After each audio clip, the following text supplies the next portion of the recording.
wabarakatuh. Marilah kita belajar di TEF ke-1 materi kimia kelas 11 semester 2 asam basa oleh saya sendiri, Hendah Trisuliantari, Man 1 Cendana, tahun 2020-2021. Tujuan pembelajaran bisa dibaca sendiri.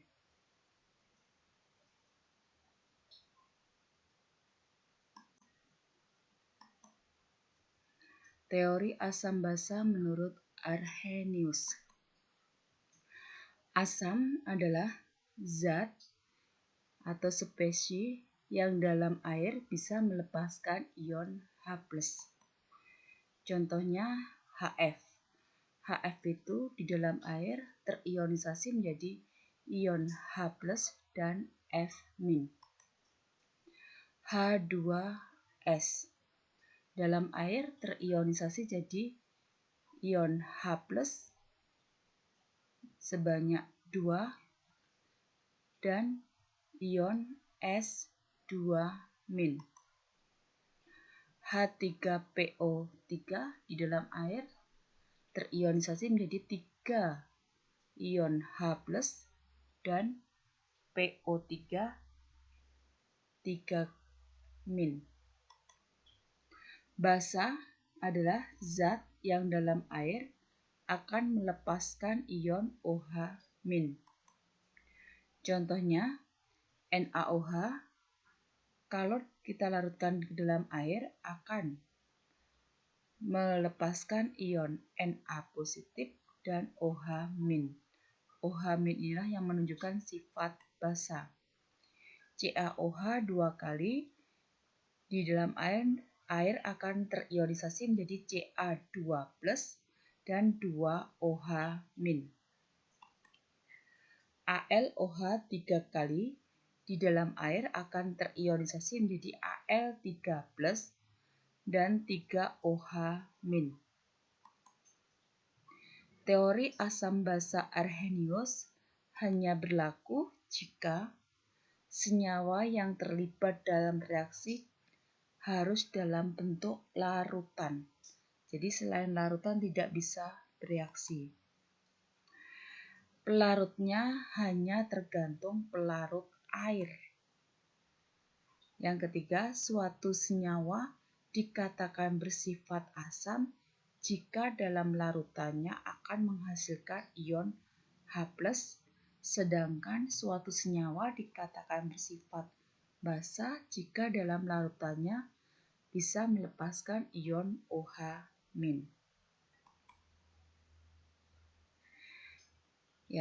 Teori asam basa Arrhenius belum bisa menjelaskan fenomena reaksi kimia.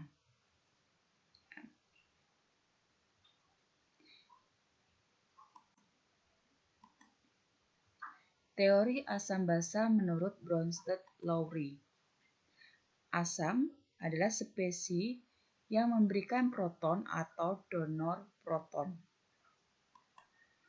Basa adalah spesies yang menerima proton pada suatu reaksi pemindahan proton atau akseptor proton. Jadi asam itu yang memberikan ion H+, sedangkan basa yang memberikan ion, kalau asam yang memberikan ion H+, kalau basa yang menerima ion H+. Contohnya H2O direaksikan dengan NH3.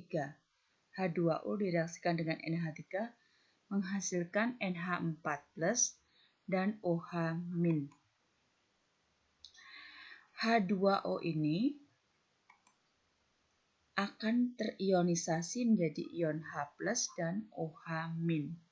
Adanya ion H+ ini dikatakan H2O bersifat asam karena mampu melepaskan ion H+.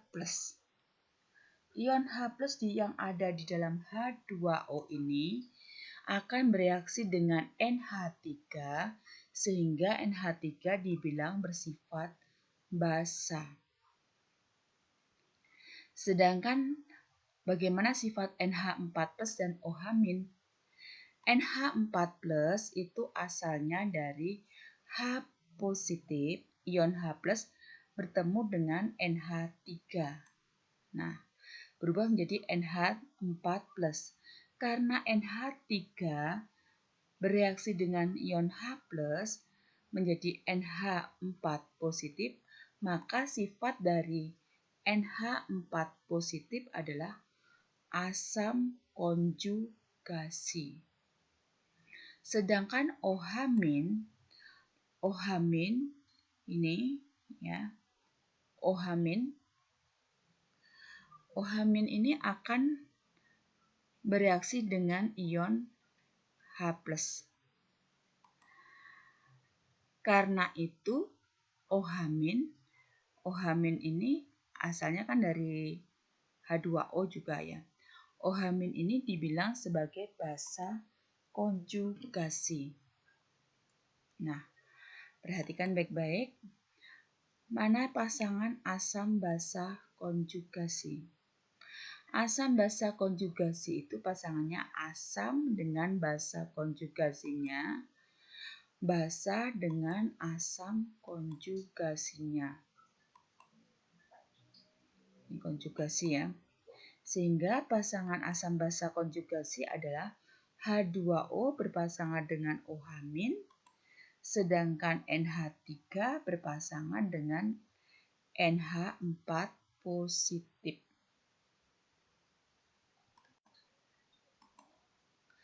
Teori asam basa menurut Lewis.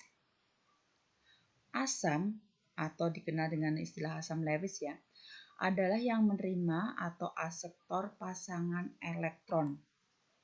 Sedangkan basa atau basa Lewis adalah pemberi donor atau pasangan elektron. Misalkan BF3 kita reaksikan dengan NH3 menghasilkan BF3NH3.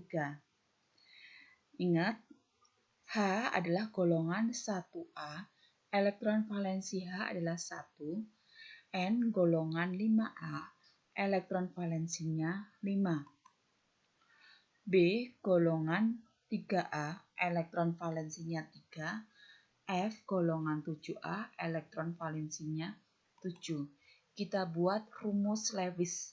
B sebagai pusatnya dengan elektron valensi 3 dan F dengan elektron valensi 7.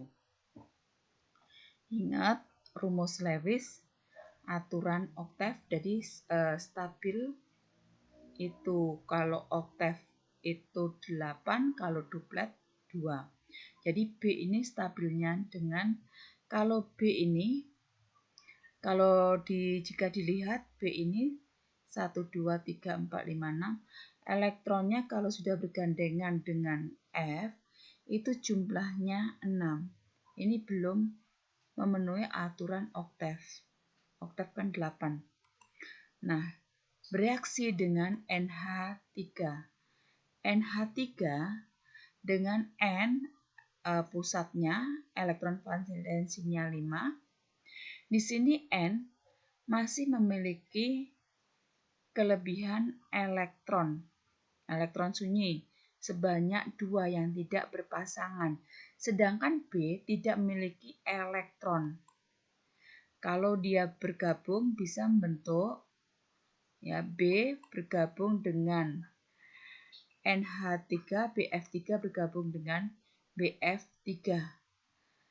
Yang menyumbangkan yang mana? Yang menerima yang mana?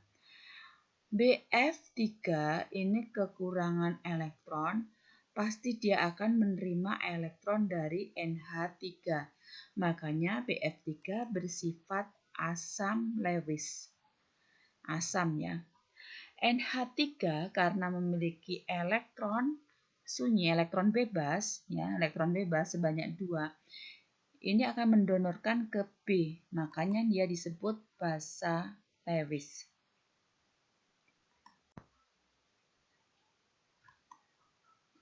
Sifat dari asam. Rasanya masam, korosif. Jadi kalau korosif itu kalau kena misalkan logam bisa berkarat ya. Dalam air terurai menjadi ion H+. Identifikasinya merubah warna lakmus biru menjadi merah. Bereaksi dengan indikator alami, misalkan kunyit, bunga sepatu, daun pacar, air, nusa indah, kubis, umbibit, bunga bugenvil, bunga mawar merah, bunga kana, kulit manggis, dan juga bisa pakai bunga teleng. Dengan indikator universal dan pH meter menunjukkan angka kurang dari 7. Jadi kalau angkanya kurang dari 7 itu bersifat asam. Jadi misalkan 1, 2, 3, 4, 5, 6 itu. Bereaksi dengan logam menghasilkan garam dan gas H2O. Misalkan saja asam klorida HCl bereaksi dengan logam. Logamnya misalkan saja seng Zn akan menghasilkan garam. Garamnya siapa? ZnCl2 seng klorida dan gas H2 terbukti adanya gelembung gas. Bereaksi dengan karbonat menghasilkan garam, air, dan gas CO2. Misalkan garam karbonat itu siapa aja sih? Gamping, CaCO3. CaCO3 itu gamping. Gamping ini bisa bereaksi dengan misalkan asamnya itu kalau kita mau ngambil asam sulfat atau aki ya, asam sulfat H2SO4.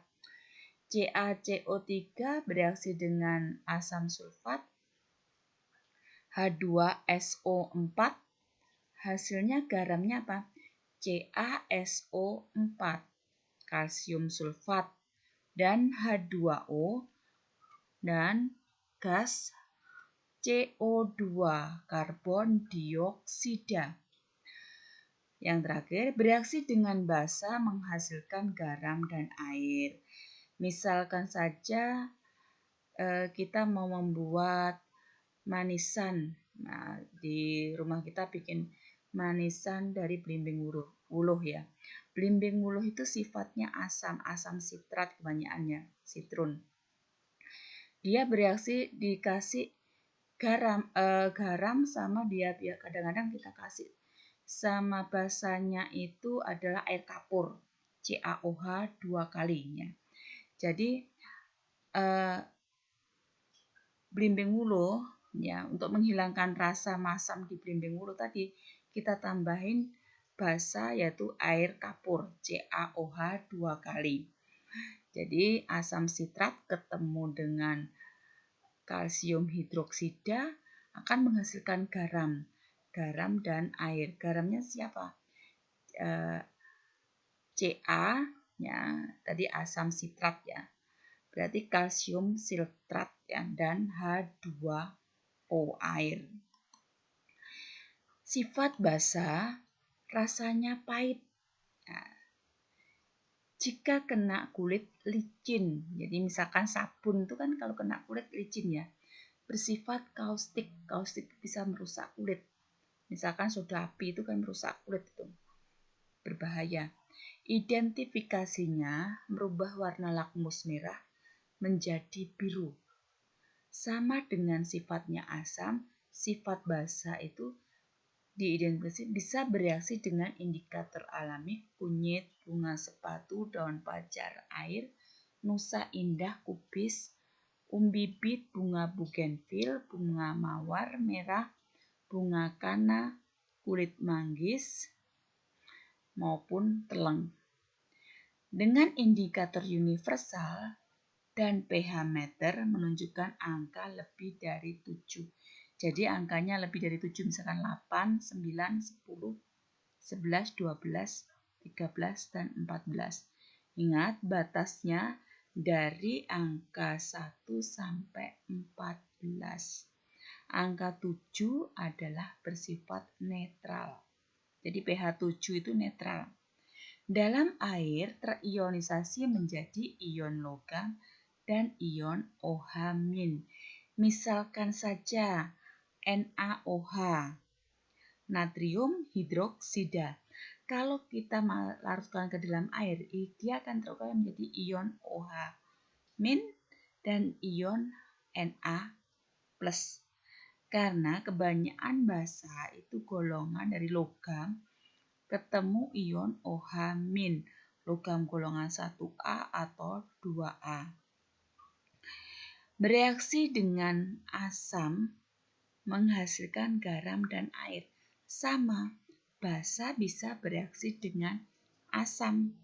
Misalkan saja basanya itu air sabun ya. Na soda kue misalkan juga soda kue atau air sabun itu misal. Atau basa yang lain misalkan air kapur, CaOH 2 kali.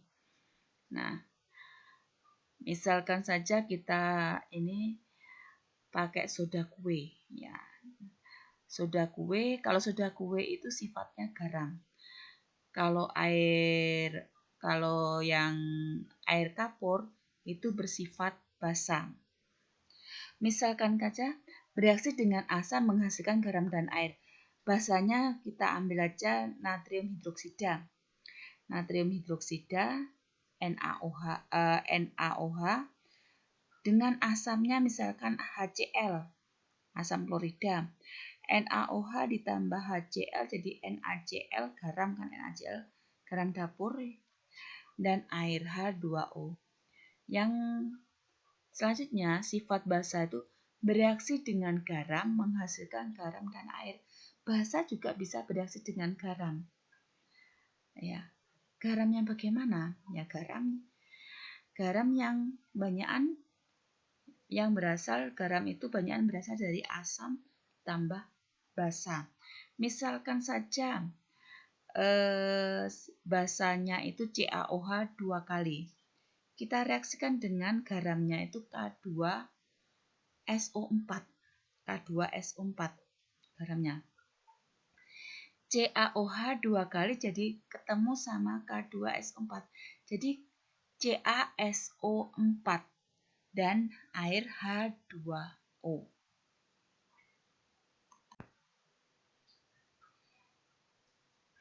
Contoh soal. Diketahui data trayek pH dan perubahan warna indikator sebagai berikut.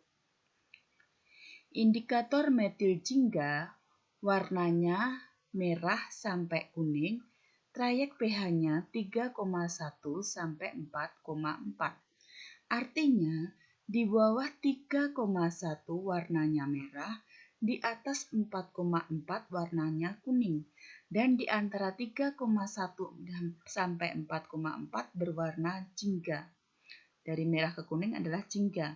Metil merah, trayek perubahan warnanya dari merah ke kuning sama dengan metil jingga ya. Trayek pH-nya dari 4,4 sampai 6,2.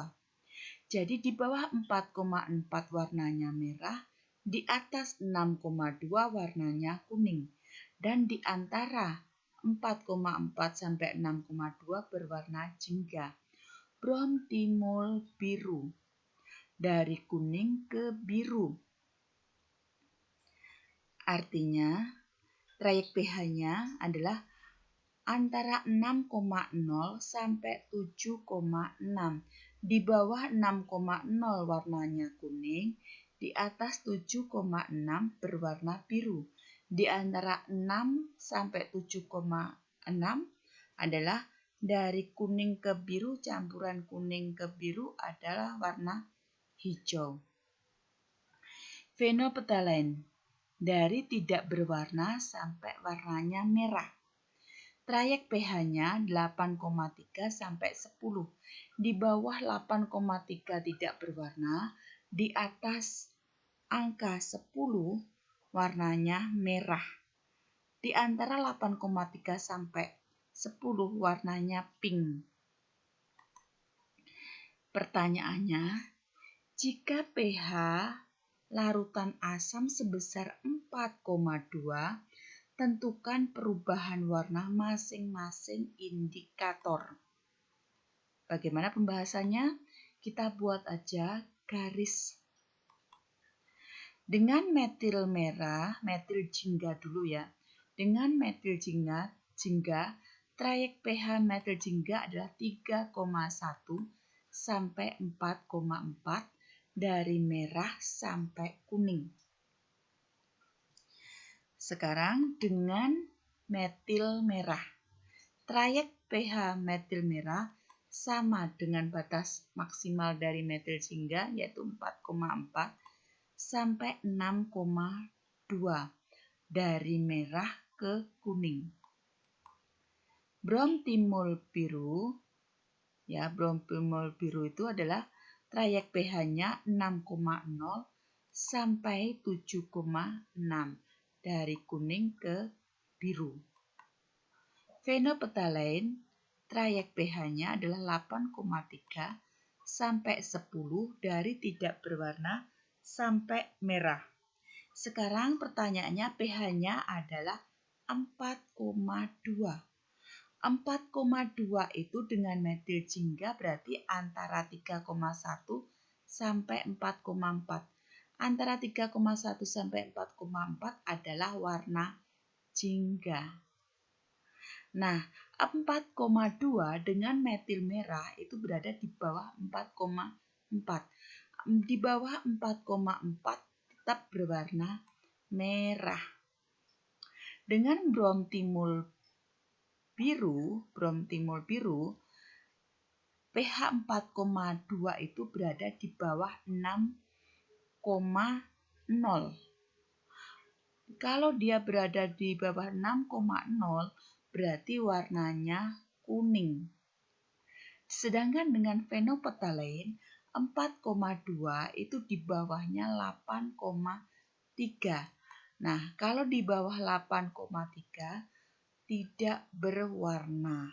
Jadi, dengan metil jingga menunjukkan warna jingga, metil merah menunjukkan warna merah, bromtimol biru menunjukkan warna kuning, phenolphthalein tidak berwarna.